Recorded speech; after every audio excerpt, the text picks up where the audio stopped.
السلام علیکم ورحمۃ اللہ وبرکاتہ۔ ناظرین، آج ہم آپ کے لیے ایک نیا واقعہ لے کر حاضر ہوئے ہیں جو کہ بہت ہی خوبصورت واقعہ ہے۔ یہ واقعہ جنت جس میں حضرت آدم علیہ السلام کو ٹھہرایا گیا۔ مفسرین کرام کا حضرت آدم علیہ السلام کو جنت میں رکھنے سے متعلق بھی اختلاف ہے۔ آیا وہ جنت آسمان پر تھی یا پھر زمین پر؟ جمہور علماء کرام کے متفقہ رائے ہے کہ وہ جنت وہی ہے جو آسمانوں پر ہے، یعنی جنت الماوی، اور قرآنی آیات و صحیح حدیث کے معنی و مطالب بھی اسی جانب اشارہ کرتے ہیں۔ سورۃ بقرہ میں ارشاد باری تعالی ہوتا ہے، اور ہم اللہ نے فرمایا، اے آدم علیہ السلام، تو اور تیری بیوی حضرت حوا علیہ السلام جنت میں رہو۔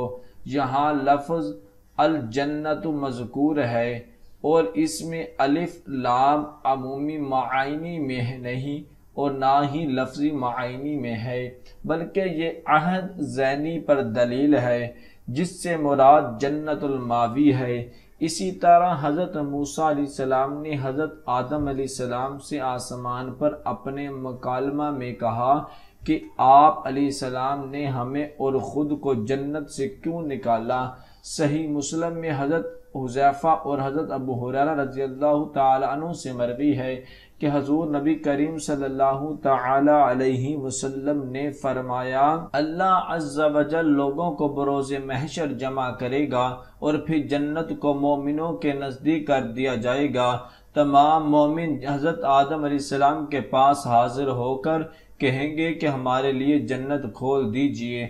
آپ علیہ السلام فرمائیں گے کہ کیا تمہارے باپ کی غلطی کی وجہ سے ہی تمہیں جنت سے نہ نکالا گیا تھا؟ صحیح مسلم کی یہ حدیث بھی اسی بات پر دلالت کرتی ہے کہ وہ جنت حقیقت میں جنت الماوی ہی ہے۔ مفسرین کرام کی ایک جماعت اس بات پر متفق ہے کہ حضرت آدم علیہ السلام کو جس جنت میں ٹھہرایا گیا وہ جنت الخلد تھی، کیونکہ اس میں آپ علیہ السلام کو اس بات کا پابند کیا گیا تھا کہ آپ علیہ السلام فلاں شجر مومنہ سے کچھ نہ کھائیں گے۔ اس میں آپ علیہ السلام سوئے بھی تھے اور اس میں سے نکالے بھی گئے تھے، اور ابلیس بدبخت بھی اس میں داخل ہوا تھا، اور یہی وہ باتیں ہیں جو اس جانب اشارہ کرتی ہیں کہ وہ جنت الماوا نہیں بلکہ جنت الخلد تھی۔ یہ قول حضرت ابن عباس، حضرت سفیان بن علیہ ابن ابی کعب، وہب بن منبع رضی اللہ تعالی عنہ دیگر کا ہے،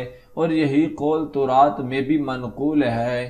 حضرت ابو محمد بن عزم وہی پہلے شخص ہیں جنہوں نے اس اختلاف کو اپنی کتاب الملل الخل میں ذکر کیا ہے۔ ابو محمد بن عطیہ اور ابو عیسیٰ نے اپنی اپنی تفاسیر میں بھی اسی قول کو لکھا ہے، تاہم جمہوری علماء کرام جن میں ابو قاسم راغب اور قاضی ماوردی رحمۃ اللہ علیہ جیسے علماء بھی شامل ہیں، انہوں نے اپنی تفسیر میں لکھا ہے کہ جس جنت میں حضرت آدم علیہ السلام حضرت حوا علیہ السلام کو ٹھہرایا گیا تھا، اس میں اختلاف ہے کہ وہ جنت الماوا تھی یا پھر جنت الخلد۔ ایک قول اس ضمن میں یہ ہے کہ وہ جنت الخلد تھی، دوسرا قول اس ضمن میں یہ ہے کہ اللہ عز و جل نے وہ جنت اللہ عز و جل نے ان کی آزمائش کے لیے تیار کی تھی، اور اس جنت کا نام دار جزا ہے۔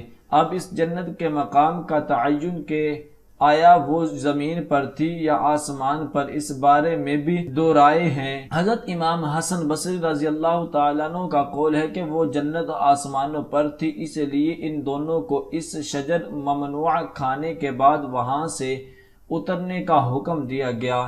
اس زمن میں دوسرا قول یہ ہے کہ وہ جنت زمین پر تھی جس میں دونوں کا امتحان لیا گیا اور اس شجر ممنوع سے روکا گیا۔ ابن جبیر رضی اللہ تعالیٰ عنہ کا قول یہی ہے کہ اور یہ معاملہ اس واقعے کے بعد کا ہے جب ابلیس کو حکم دیا گیا کہ وہ حضرت آدم علیہ السلام کو سجدہ کرے۔ قاضی ماوردی رحمۃ اللہ علیہ کا کلام 3 اقوال پر مشتمل ہے، اور ان کے کلام سے معلوم ہوتا ہے کہ وہ اس مسئلہ میں ایک مخصوص مقام پر رکے ہوئے ہیں، اور یہی وجہ ہے کہ ابو عبداللہ رازی نے اپنی تفسیر میں وہ 4 اقوال بیان کیے ہیں۔ 3 اقوال تو وہی ہے جو قاضی ماوردی کے ہیں، اور چوتھا قول توقف کا ہے، یعنی وہ فیصلہ نہیں کر سکے۔ پھر انہوں نے پہلے قول کو اولیت دی ہے۔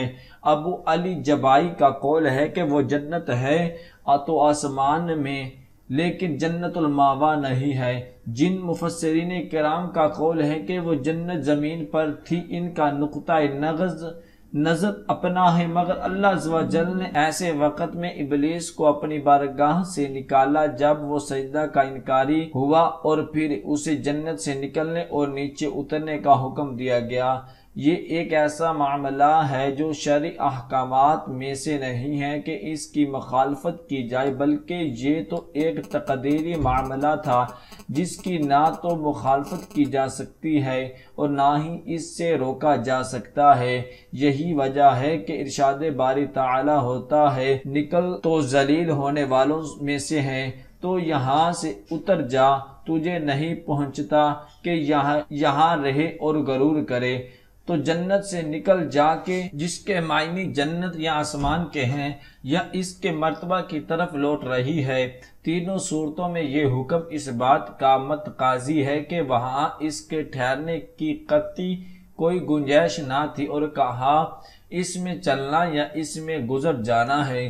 قرآن مجید کی آیات کا بغور مطالعہ کرنے کے بعد یہ بات معلوم ہوتی ہے کہ حضرت آدم علیہ السلام کو وسوسہ میں ڈالا گیا اور وہ آپ علیہ السلام سے یوں مخاطب ہوا، میں تمہیں بتاؤں ہمیشہ زندہ رہنے کا درخت اور وہ بادشاہی جو کہ پرانی نہ ہو۔ پھر ابلیس لعین نے حضرت آدم علیہ السلام سے یوں کہا، تمہیں تمہارے رب نے اس درخت سے اسی لیے منع فرمایا ہے کہ کہیں تم دونوں فرشتے نہ بن جاؤ یا ہمیشہ زندہ رہنے نہ لگ جاؤ، اور قسم کھائی کہ میں تم دونوں کا خیر خواہ ہوں۔ پھر وہ انہیں اپنے مکر میں لے آیا۔ ان آیات بالا سے اس بات کی تصدیق ہوتی ہے کہ ابلیس مردود جنت میں ان کے ہمراہ تھا۔ اس قول کا ایک جواب تو یہ ہوا کہ ابلیس مردود اس جنت میں قیام ہرگز نہ کر سکتا تھا، بلکہ وہاں اس سے گزر سکتا تھا، اور اسی دوران اس نے یہ وسوسہ پیدا کیا۔ اس کا قول کا دوسرا جواب یہ ہے کہ جنت کے دروازے کے سامنے کھڑے ہو کر اس نے وسوسہ ڈالا۔ اس قول کا تیسرا جواب یہ ہے کہ آسمان کے نیچے کھڑے ہو کر اس نے ساری کارروائی کی ہو۔ یہ تینوں جواب غور طلب ہے۔ وہ لوگ جن کی نظریہ یہ ہے کہ جنت زمین پر ہے، وہ اپنے اس قول کی دلیل اس روایت سے لیتے ہیں جو حضرت عبداللہ بن امام احمد رحمۃ اللہ علیہ کی روایت، جسے انہوں نے حدبہ بن خالد رحمۃ اللہ علیہ اور انہوں نے حماد بن مسلم رحمۃ اللہ علیہ اور انہوں نے حضرت حسن بصری رضی اللہ تعالی عنہ سے اور انہوں نے حضرت ابن ابی کعب رضی اللہ تعالی عنہ سے منقول کیا ہے، اور وہ کہتے ہیں کہ حضرت آدم علیہ السلام پر وہ وقت موت آیا تو انہیں جنت کے انگور کھانے کی خواہش ہوئی۔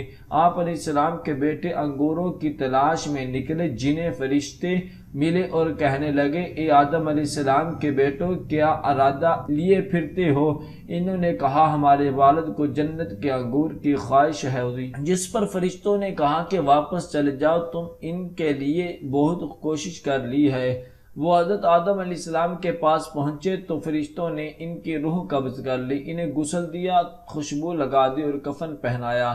حضرت جبرائیل علیہ السلام نے ان کا جنازہ پڑھایا۔ آپ علیہ السلام کے بیٹوں نے فرشتوں کے پیچھے کھڑے ہو کر نماز جنازہ پڑھا اور پھر آپ علیہ السلام کو دفن کر دیا، اور کہنے لگے کہ تمہارے فوت ہونے والوں کے لیے کفن دفن کا یہ طریقہ ہوا کرے گا۔ چنانچہ جنت کے زمین پر ہونے کے قائل حضرات یہ کہتے ہیں کہ اگر اس جنت کی طرف پہنچ ممکن نہ ہوتی جس میں حضرت آدم علیہ السلام کو انگور کی خواہش پیدا ہوئی تھی، تو ان کے لڑکے انگور کی تلاش میں نہ نکلتے۔ لہذا اس سے پتہ چلتا ہے کہ وہ جنت زمین ہی ہے، آسمان پر ہرگز نہیں ہے۔ ان حضرات کا یہ بھی کہنا ہے کہ اللہ عز و جل کا فرمان، اور ہم نے فرمایا، اے آدم علیہ السلام، تو اور تیری بیوی جنت میں رہو۔ میں الجنت میں الف لام گزشتہ کسی چیز میں مذکور نہیں جس سے مخصوص جنت مراد لی جا سکے۔ حضرت آدم علیہ السلام کو زمین پر ہی پیدا کیا گیا تھا، اور یہی کہیں نہ لکھا کہ انہیں آسمانوں کی جانب اٹھا لیا گیا تھا۔ آپ کو تو پیدا ہی اسی لیے کیا گیا تھا کہ زمین میں رہیں۔ پھر اللہ تعالی نے بھی فرشتوں کو یہی بات بتائی تھی، میں زمین پر اپنا نائب بنانے والا ہوں۔ اس کا قول کے قائل بطور دلیل ذلیل کی ان آیات میں بھی بیان کرتے ہیں، بے شک ہم نے ان کی آزمائش کے جیسے ان باغ والوں کی آزمائش کی تھی۔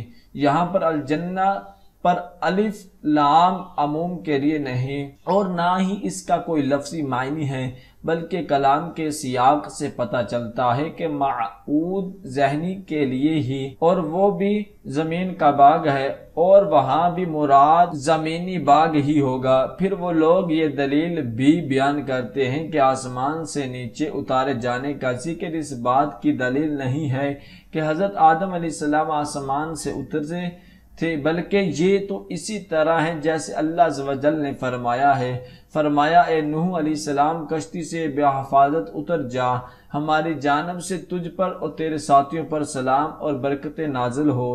حضرت نوح علیہ السلام کی کشتی طوفان کے وقت جودی پہاڑ پر ٹھہر گئی تھی، اور جب طوفان ختم ہو گیا اور زمین خشک ہو گئی تو حضرت نوح علیہ السلام کو یہ حکم ہوا تھا۔ اسی طرح ایک اور جگہ فرمان الہی ہوتا ہے، اچھا مصر یا پھر کوئی دوسرا شہر میں اتر، وہاں تمہیں وہ ملے گا جو تم نے مانگا۔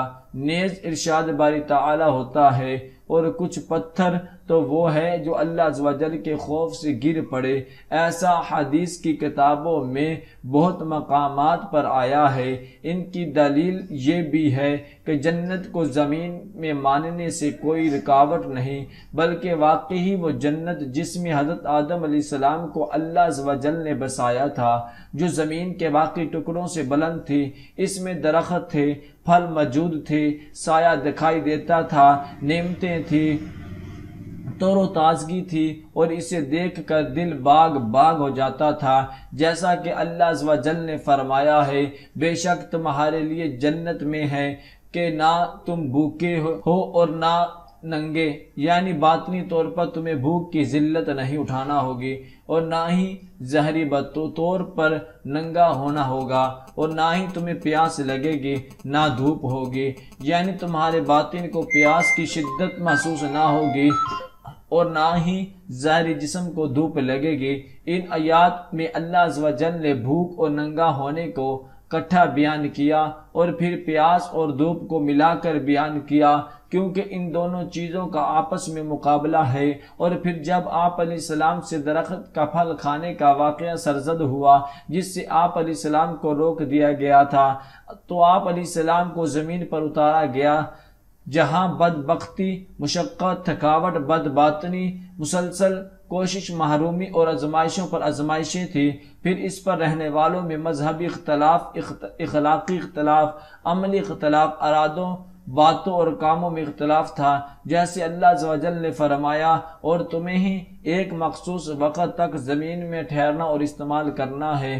چنانچہ اس واقعے سے یہ لازم نہیں آتا کہ یہ لوگ آسمانوں میں تھے، جیسے اللہ تعالیٰ فرماتا ہے، اور ہم نے بنی اسرائیل سے فرمایا تم اس زمین پر رہو، اور جب ہمارا وعدہ آ جائے تو ہم تمہیں اپنے پاس لے جائیں گے۔ یہاں اللہ عز و جل نے بنی اسرائیل کو زمین پر ٹھہرنے کا حکم دیا ہے، اور اس سے یہ مراد ہرگز نہیں کہ وہ آسمان سے اترے تھے۔ ان تمام دلائل سے اس بات کی تصدیق نہیں ہوتی جو آج جنت و جہنم کے وجود کی انکاری ہے، بلکہ ان تمام دلائل کو بیان کرنے والے سے جنت و جہنم کا وجود بھی ثابت ہے، اور اس کی تصدیق قرآنی آیات اور احادیث نبوی صلی اللہ تعالی علیہ وسلم سے بھی ہوتی ہے۔ دعائیں کہ اللہ تبارک و تعالی ہم سب کو ان کلمات پر عمل کرنے کی توفیق عطا فرمائے۔ صدق اللہ العظیم۔